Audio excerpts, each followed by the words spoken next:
Je suis originaire de la province du Kasaï, que vous connaissez certainement. Et je suis président d'un parti politique, le Mouvement national congolais, qui a rapporté la victoire aux dernières élections. Je suis Premier ministre de la République du Congo, comme vous le savez. Notre gouvernement, c'est un gouvernement national populaire qui représente toutes les fractions de l'opinion congolaise, et nous luttons pour un idéal qui est la construction du Congo dans l'unité et la concorde nationale. Êtes-vous communiste, Monsieur Lumumba?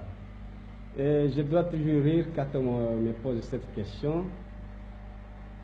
Je ne suis pas du tout communiste. Vous savez qu'on m'a souvent présenté comme communiste, anti-blanc, anti-belge, l'homme qui veut détruire. Absolument pas. Je suis simplement un nationaliste, un leader nationaliste qui lutte pour un idéal.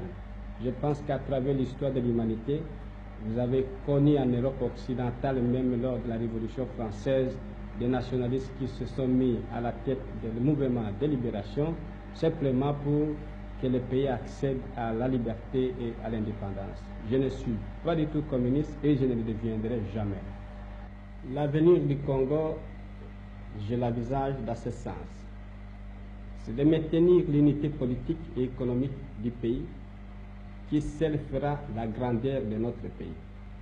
Nous voulons que le Congo occupe une place prépondérante dans le cadre des États libres d'Afrique, parce que si nous perdions l'unité du pays, c'est l'effondrement de la nation, c'est le retour en arrière.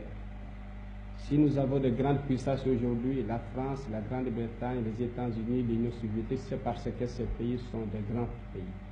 Et c'est ça que nous voulons garder au Congo. Et sur le plan politique, nous voulons avoir un gouvernement central unitaire. Et au sein de ce gouvernement central, vous avez des ministres qui viennent de différentes provinces du Congo. Et sur le plan administratif, avoir des provinces, de sorte que ces provinces vont jouir d'une autonomie administrative pour la gestion de leurs propres affaires. Et sur le plan économique, mettre en valeur les richesses du pays grâce à la mobilisation de toutes les énergies du pays. Et pour la mise en valeur du pays, nous comptons également sur le concours des autres puissances, de la Suisse, de la France, de la Belgique. Le Congo est un grand pays qui doit encore être développé. Et je pense que si nous pouvons compter sur le concours, la collaboration des autres, et tout en faisant un effort nous-mêmes sur place, nous pouvons faire du Congo dans 5 ans, dans quelques années, une puissance, une nation prospère et stable.